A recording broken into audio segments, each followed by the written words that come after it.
Let's be real. Kids are freaking dumb. And I say that with all the love I have for my children in mind. But, yeah, kids are dumbasses. And I'm not ashamed to say that I was one of the stupidest when I was a teenager. It's just not the whole boys will be boys kind of deal. I was the kind of guy who threw himself off a roof and into a pool during parties because people thought it would be rad. Never mind that I could have missed and split my head on the patio. But that isn't the worst of all things.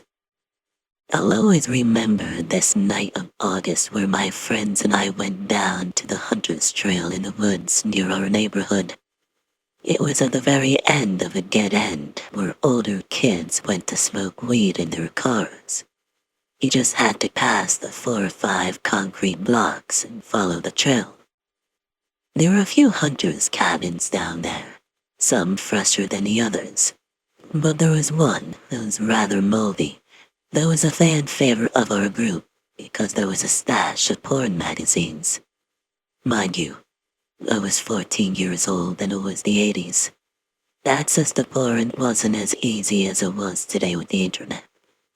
If you wanted something like that at my age, you had to accidentally sneak a peek at your friend's sister showering in the bathroom, or have some dirty old porn mag you look over your friend's shoulder.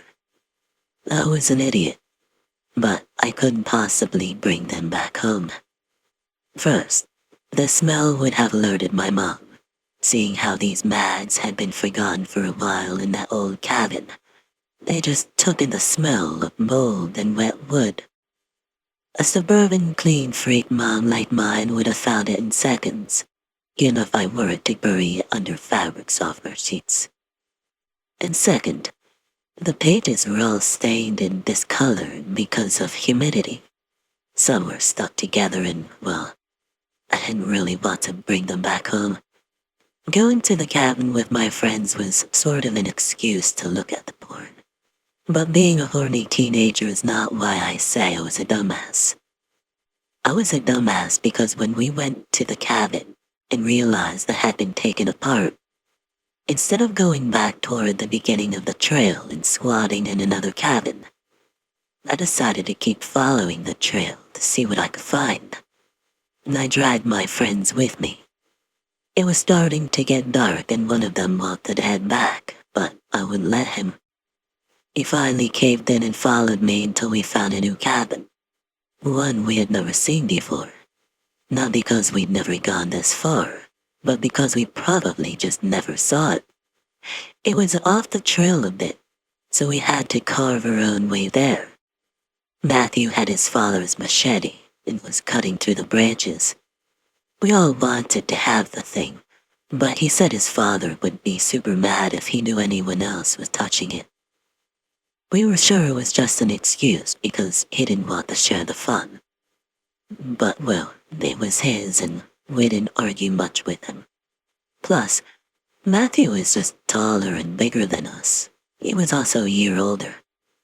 He was the designated strong man of our team. Jake was the brain and I was the one who got us in all sorts of situations. So anyway, we walked toward that cabin and it's in terrible shape. You could see a hole in the metallic roof the size of a basketball. The aluminum was caved in like something just dropped from the sky at full speed and destroyed the roof. I remember the way the aluminum was bent, in an almost perfect circle. But I also remember the smell as we approached it. It's a smell I'll never forget. Whenever I think about that night, I smell it as if I were there. This terrible pungent smell of death and decay, of rotten feces that boiled under an aluminum roof for all the summer. Jake wanted to turn back and put his arm in front of his nose, but again, I wouldn't just let him turn around. We climbed the stairs and watched through the steps, but Matthew's foot went through the patio as soon as we got on it. Half of the wood was moldy and wet, but a few planks still looked okay, so I stepped on those instead. Matt had a few scratches on his ankles, but he was overall okay enough to continue the exploration of the sordid cabin. And this is where I say again that kids are blissful, unaware idiots. We entered the cabin and were instantly enveloped by this god-awful stench. It felt like we had just entered a bubble of heat and humidity that hadn't been released in a long time. To say the air was stale was an understatement. But with a hole of that size in the roof, I truly wondered why it reeked so intensely. I heard Jake holding back his sickness behind me and chuckled, pretending it wasn't affecting me. But 5 seconds in and I already felt dizzy. It was nasty hot there, but the smell was more than enough to have a grown man keel over in disgust. I was about to turn around when Matthew talked. "Hey, what's that?" Unbeknownst to me, he'd gotten a flashlight out of his banana bag and was flashing at something in the corner. It was dark and we couldn't see too well, so the flashlight was welcomed, until we actually saw what was in the corner. "Holy shit, that's a body!" Jay yelled and took a step back, like any reasonable person would do. I didn't. I took a step forward, stole the flashlight from Matthew's hand, and got closer to the thing. Yes, it was a body and it was somewhat human. At least that's what I thought. But it looked so decomposed and old it was hard to tell. The skin had grayed out, yet what was left of the body's flesh looked like it was fused to the wall behind it. There was a hole in the skull that I thought was the forehead. The guy had been shot? His eyes were closed, and I say his because I couldn't see breasts on that naked, putrefied body. I was fascinated by it, even if Jake was saying something in the back about calling the police and all. Then I decided to poke it, with the flashlight, on the thing's head. The creature's eyes opened, and they were the pitch as black I'd ever seen, with only a singular red ring in the middle, where there would be an iris. This time I took a step back. I took 10 even. Following my retreat, there was the highest, most strident noise I'd ever had the displeasure to hear. It was like a long complaint, but it sounded otherworldly, hellish even. This is the kind of sound you would expect horror movie demons to make as they would be doused in holy water and their skin would start melting. I felt it in the very marrow of my bones, and for a second, it felt like skeletal fingers were wrapped around my heart, ready to pull it out of my chest at any second. The 3 of us started screaming in unison. We all but dashed out of the house. I heard a loud cracking noise and I saw that Matthew broke the patio. I turned around to go help him, but I saw the gray creature behind him and stopped dead in my tracks. My eyes trailed upon its ghastly form, detailing every protruding rib of its emaciated figure. I saw what looked like a demon's tail swish about it behind it too. There was another long screech that forced me to put my hands on my ears, and mixed in were Matthew's cries for help. I saw Matthew swing around that machete of his, but in his position, he couldn't even aim for the creature's feet. As soon as the creature was done screeching, I saw it unhinge its jaw. Matthew's cries were stopped instantly as the beast's maw clasped down on his neck. It tore into him as easily as if he were a mere piece of meat, just like chicken. His body trembled and spasmed for a couple of seconds before falling forward onto the patio. I saw the blood dripping from his open neck, and I wish I could say I heard myself scream, but I don't think I did. I was past beyond terror at this point, and all my screams died in my throat as I turned around to run. Jake was frozen in place, so I grabbed him by the collar and forced him to run with me. If that thing could eat Matthew's entire head in one bite, I didn't want to know what it would do to me or Jake. Now Jake was screaming. He was screaming so loudly that even if we were to run away to the end of the world, that thing would chase us and find us. I heard the sound of steps running after us and branches being cracked and stepped on as the creature kept running for us. We had a good bit of run before we would make it out of the woods and at least come to a road. It was an idiot and a jackass, but I was a healthy one. I was good at sports and I had good cardio. And Jake, well, not so much. He was more of a brain guy, remember? More of an Atari gamer and a comic book nerd. I could hear him pant loudly and I kept pulling him to go faster. But I knew he was at his limit. The thing screeched behind us again and Jake screamed not to let go and help him, as though I tightened my grip on his wrist and tried to run even faster, but dragging his weight was slowing me down. I almost wanted to let go, but I didn't. It was until I heard a scream. I felt something warm splash on my back and felt the weight of Jake grow tenfold. I turned my head around and I saw that the ghoulish demon had stuck his entire arm through Jake's torso. I felt the blood soaking my shirt and sticking to my back as I stared at Jake's face. He breathed out a quiet, gargling, "Help me," under his breath as blood rushed out of his mouth and sprayed onto me again. And I saw the life fade from his gaze as the creature opened its mouth again. Its red rings never leaving me as it plunged its gnarly teeth into the tender skin of Jake's neck.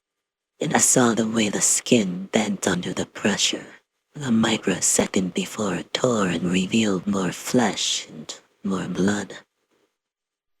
I let go of his hand, heard the crunch and the sound of swallowing, and then ran.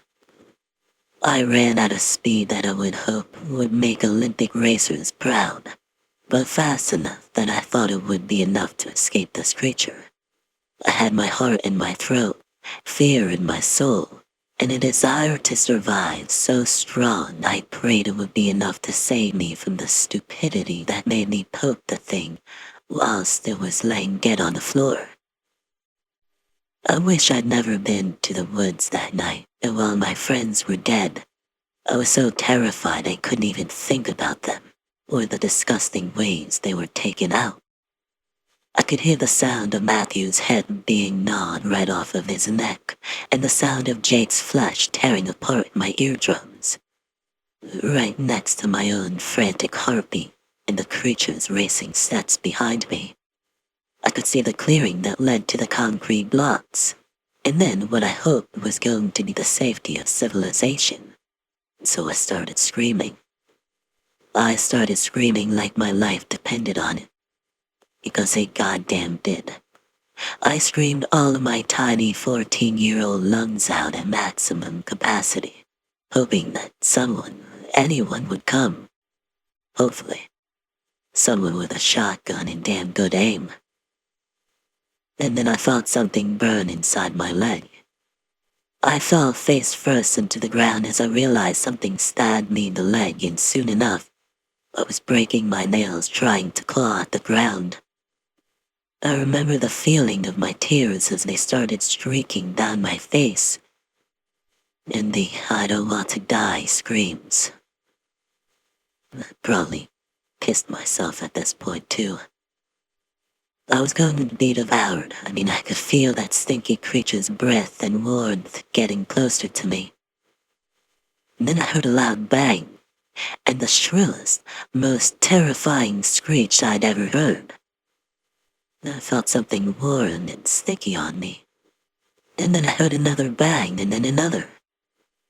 And then two more and a lot of screeches. I heard men's voices and I was dragged again by the creature whose spade-shaped tail was embedded in my leg.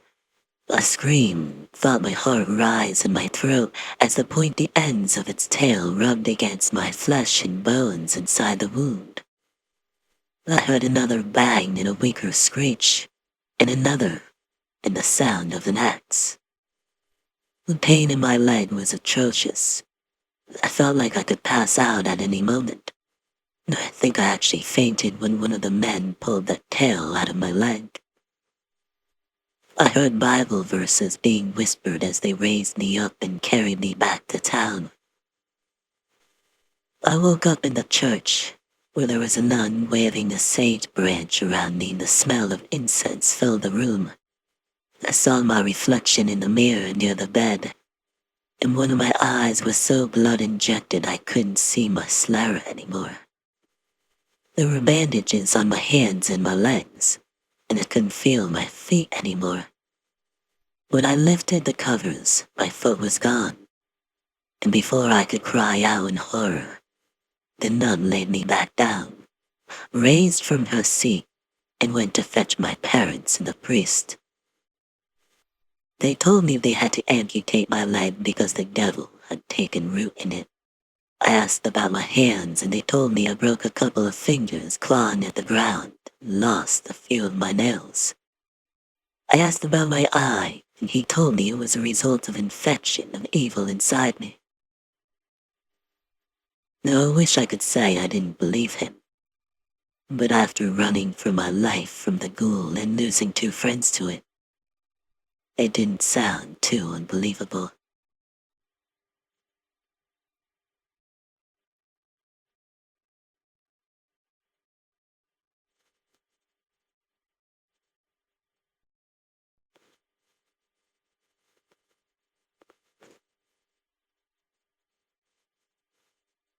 The first job I got was at a local Walmart supercenter. I quit that job only after a few months. I know, you're thinking that Walmart isn't a career, not when you're just an overnight shelf stocker, but look, I wasn't looking for a career when I got the job. I was looking for somewhere to work that offered me a steady paycheck and a schedule that I preferred. The Walmart overnight shelf stocker was the perfect job as far as I was concerned. At 18, newly graduated from high school, I needed a job but didn't want to do the usual. Being a cashier would probably be the last resort for me. Doing lawn work would mean being out in the hottest, harshest part of the days. No, thank you. And being cooped up at a factory without air conditioning and running some machine? No, the repetition would kill me.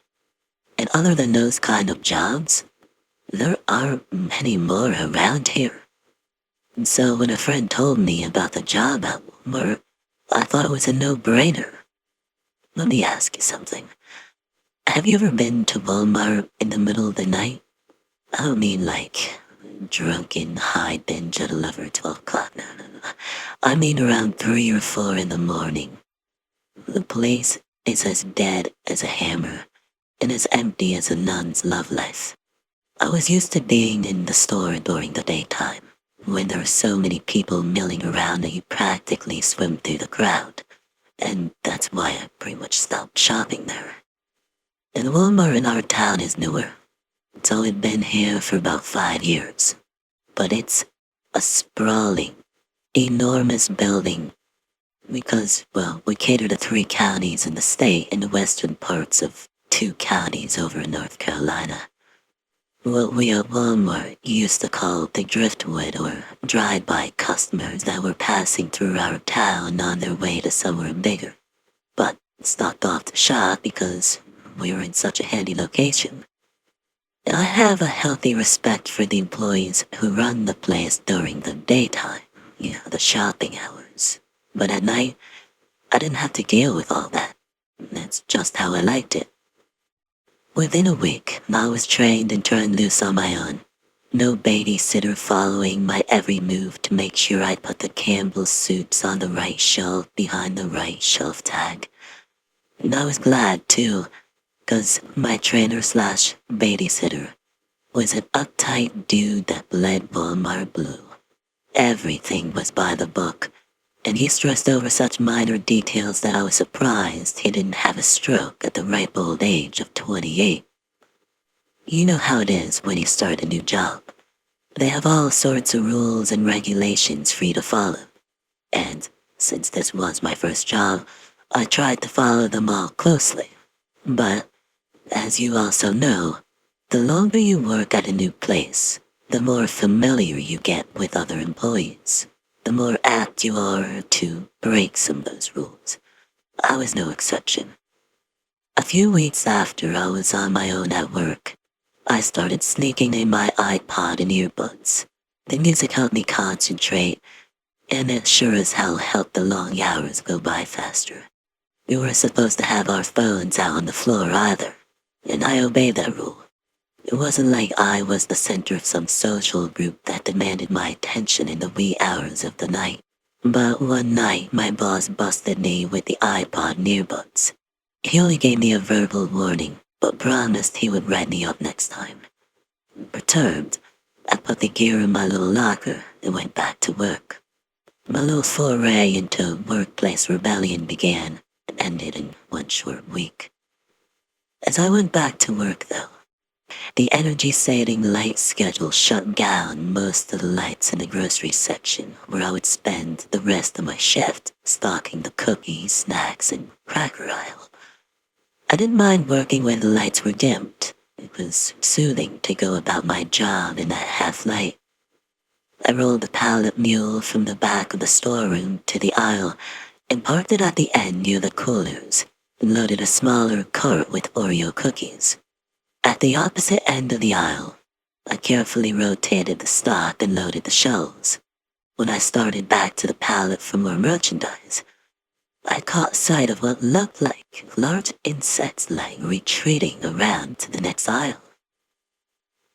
I stared at the end cap for a moment, knowing there was no way an insect that large existed. The shelf was at least 7.5 feet tall, and the leg I'd seen had been half that tall. I listened. The only sounds I heard were the metallic squeaking of carts being pushed into the aisles, thumps and thuds from items being placed on the metal shelves. Slowly, I made my way back to the pallet. Long shadows lay at the end of every aisle where the overhead lights had shut off. I looked to the next aisle. There was no sign of anything out of the ordinary. I put the incident out of my mind and finished my shift. I'm not gonna lie, I was damn glad when it was time to punch the clock and go home. Now a few nights later, I was running inventory in the back room. It was a one-man job, and I just happened to be the one man that night. I'd never done it alone, so I was a little worried that I'd mess up. So I concentrated hard as I scanned items and ran the tallies through the fickle little handheld unit they had given me. At first, the barely audible chittering seemed to be coming from the dairy coolers behind me. I walked around the wall and looked in. A faulty cooler could cause the milk suction to ruin in just a few hours, and I stood in there until I got chilled. And I heard nothing unusual. Then I went back to the inventory and I heard it again, louder. And then I heard a faint laughter. It wasn't the kind you want to hear when you're secluded in such a large room filled with bins and shelves and pallets piled full of merchandise. There were hundreds of places for someone to hide. The chittering sound came again, closer this time, and I spun in its direction. Far down the room, near the meat room, I saw a slender face peeking around from the cubbyhole where an exit door was situated.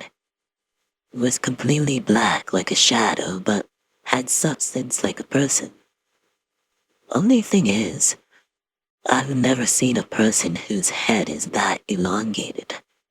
And no normal person's head would reach up to the top of the 8-foot overhang. It stared back at me motionless. I could scream all night and none of the others would hear me. Everyone was stalking out on the floor except me and whatever that thing was. Hoping it was one of the guys playing a prank, I yelled that it was a nice try, but I wasn't scared. Sweat beaded on my forehead as the thing retreated. I moved quickly. I wanted to catch whoever had played the prank. And I thought it was probably a leftover Halloween mask that someone had held up on a pole. I mean, after all, it had to be. But when I reached the door seconds later, there was no one in sight, and there was this rancid smell in the air. It wasn't anything I had ever smelled before. It was tart, sour, rotting. I froze in the spot. My heart was racing. I wished someone would come offer to help me finish the inventory. I didn't want to be back there alone any longer. No one offered, and I worked as fast as I could with my shaking hands. Every sudden noise was caused me to jump. Now, at the end of that week, I was stalking on the floor again. Suits. The incident in the back room was the farthest thing from my mind, and as the lunch hour closed in, the lights flicked off, leaving me in the game aisle. Then, moments later, more lights flicked off. That was unusual.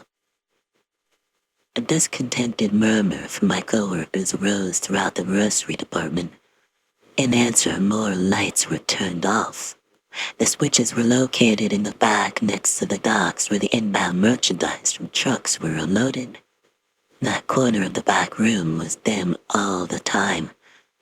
And, well, I had no desire to go back there and fumble around for light switches. The supervisor glared at us as we gathered at the jewelry counter where there was more light. Some of the workers were mad at being interrupted and the others were leaning on the counter, grinning and just yucking it up, happy to have a few moments of rest that they were still getting paid for.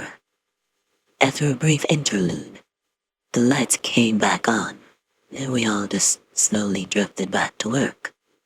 The supervisor made rounds and warned each of us that if he caught us playing with the lights, he would suspend us for a week. I nodded and assured him that I'd been working, not playing with light switches in the back room. After my lunch, I went back to work. There were only 4 of us in the grocery department while the other 4 took their lunch. Again, the lights started turning off. One of the guys ran toward the back room, hoping to catch the culprit before we all got into trouble. The lights came back on and he said that he had seen no one. I thought he looked shaken and pale. I wanted to ask him if he had seen the black thing I'd seen, but not wanting to sound like an idiot teenager, I didn't say anything. Then Benji and I took our last break together. I didn't smoke, but I followed him outside anyway. I just didn't want to be alone. He was still pale and unusually quiet as he lit up a cigarette. We were about 3 yards from the employees-only door, which had been propped open with a pretty large rock. That was against the rules, and he warned me that I could get fired if I ever did it and got caught. I wouldn't. We didn't talk much. I kept watching that door.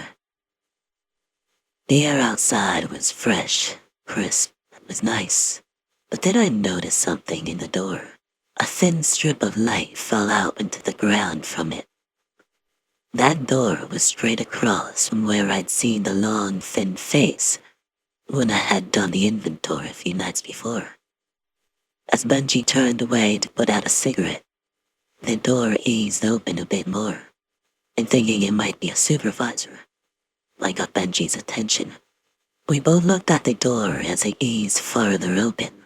Then a large spindly arm appeared, the hand at the end long, the fingers thin and bony. Those black fingers splayed against the door and the silhouette of a skinny, malformed head appeared near the top. My heart didn't skip a beat or two. Hell, it stopped beating for a few seconds. I couldn't breathe and my eyes wouldn't close against what I was seeing. It was way too close to mistake that thing for a Halloween mask or a person. When my heart kicked back into action, I was off that bench and running around to the front of the store. Benji was on his own. I ran straight to my vehicle and started it, meaning to leave. But what about Benji? I had a perfect view of the corner of the building. If he had followed me, he would have to come there. 5 seconds, 20 seconds, and sweat rolled down my face and my hand trembled on the steering wheel. 30 seconds, and a full minute and no Benji. I had to go back and check on him. I mean, what kind of rat bastard would just leave someone in danger like that? Reluctantly, I went back to the corner and peered around. Benji was at the door. He kicked it and cursed, then started walking my direction. I asked him what the hell he was doing, and if he hadn't seen the thing looking out at us. He said that it was only some of the guys trying to scare us, and then laughed because of the way I just ran out of there, scared to death and completely abandoned him. By the time the shift was over, no one had admitted to the prank, and Benji had told everyone about my massive lack of bravery. As we lined up to punch the time clock, I asked who had pranked us. No one admitted or even looked guilty. And on our way to the cars, I asked Benji to show me an old Halloween mask the next day that looked like that thing.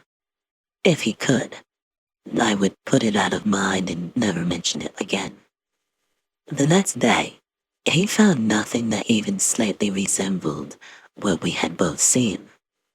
And that night, during the dead hours, I saw it again. It was in the clothing department, sliding its thin, stretched body between racks of clothes, hunched over. Its terrible head in constant motion, always on the lookout, then disappeared into the dressing room.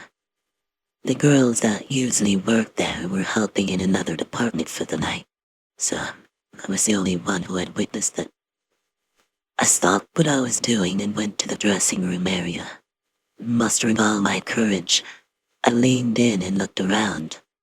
There was nothing, but that strange chittering noise emanated from the very last dressing room on the left. No way was I going any farther into the darkened room. But I couldn't leave without seeing what it was either. Outside the dressing room, I heard the crackle of a walkie-talkie, followed by my supervisor's voice. I shrank against the wall, hoping he would pass by and not see me. I had no explanation for why I was there. None that he would believe anyway. As I huddled in the shadow of the recessed doorway, the same rancid odor I had smelled when I had done inventory assaulted me and I gagged. Clamping my hand over my mouth, I tried not to breathe. The squeaky hinges of a door squealed behind me, and I nearly screamed. I turned in time to see the creature slide over the wall of the dressing room area. It was out on the floor again, and I was trapped as long as the supervisor remained in the clothing department. And after a few moments, I heard him swear, and then heard his quickened footsteps as he headed toward grocery. Stepping out of my hiding spot, I saw that the lights were back off again, and I met the others at the jewelry counter and stood nervously watching the shadows. The lights flickered back to life, and the supervisor yelled us to remain where we were. This was met with grumbles from the others. The supervisor stood in front of us, hands on his hips, scowling at each of us in turn. Alright, which one of you did it? This has just gone far enough, someone better tell me or I'm gonna write everybody up. And some of you can't afford another write-up. One of my co-workers, Andy, a big guy covered in tattoos from the sides of his bald head down to his fingers, pointed at me and said he saw me coming from the clothing department right after the lights went out. The supervisor moved to me and started to speak, and just then, The lights all flicked off at once in grocery. Then, the ones over the jewelry department were gone. Grocery was completely dark then. The supervisor turned and told Benji to go flip them back on. Then he pointed at me. You're off the hook at least. Now remaining quiet, I stared into the darkness beyond him, wishing Benji would hurry up with the lights. The supervisor lectured us on safety about not playing on the job. One of his favorite sayings was, horseplay equals hurt. After he finished lecturing, he swore and yelled for Benji to hurry it up. Lights over the clothing department went black, followed by the ones over electronics. Shouts from the workers back there echoed. My supervisor radioed the electronics guy and told him to calm his workers down. Cursing, which was also against the rules, the supervisor took off in the direction of the back room.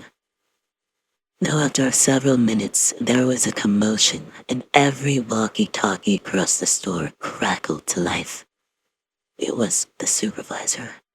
His voice panicked and cracking.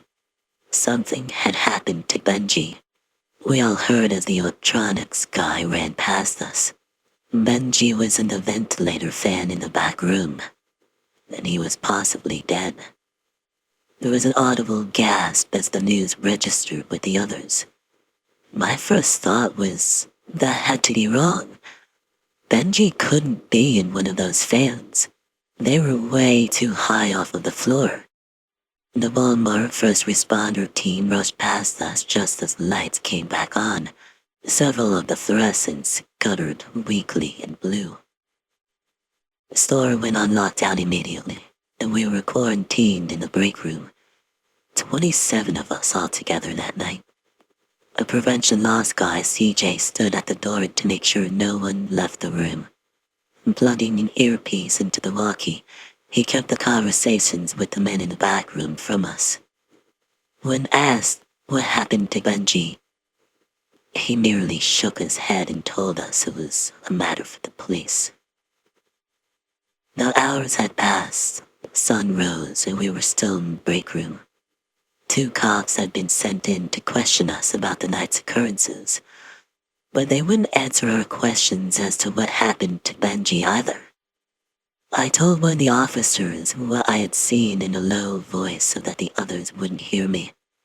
The cop flipped his pad shut, shoved his pen into his shirt pocket, and gave me a look that could have frozen hell over. Son, you're sick. This sure as hell ain't the time for you making up stupid shit. He shook his head and stood. One more wisecrack like that, and I'll run you in on obstruction charges. Fucking heartless idiot. He slammed out of the room before I could say anything else. The others tried to gather around me and ask me what I had told the cop, but CJ came in and broke it up and told us to sit quiet until the cop said otherwise. Now from where I was sitting, I saw the emergency workers wheeling out a gurney. The body had been covered completely in sure as hell I was sick. Benji was dead. The next cop that came into the room so that we could all go. It had been an accident, a terrible and, a quite unusual accident. Benji had been sucked into a ventilation fan and he was gone. God rest his soul. I heard the explanation, but I just never believed it. I never believed the cops, I never believed the supervisors, anybody. First, those ventilation fans aren't strong enough to suck up anything that weighs more than a pound or 2. Second, the object would have to be relatively close to the fan, and they were at least all, 12 feet off the floor. And third, and this is most important, mind you, I had seen that thing running around the store. That's what killed Benji. I swear, it killed him and stuck him in the ventilation fan to make it look like an accident. I don't know. Maybe I killed him because he had seen it when we were outside together. Maybe the thing lived up in the ventilation fan, I have no clue. But you know what? I had seen the creature too. And I sure as hope in hell that it won't come after me next. I never went back to work there. As a matter of fact, I have no intention of ever setting foot back in that particular Walmart store.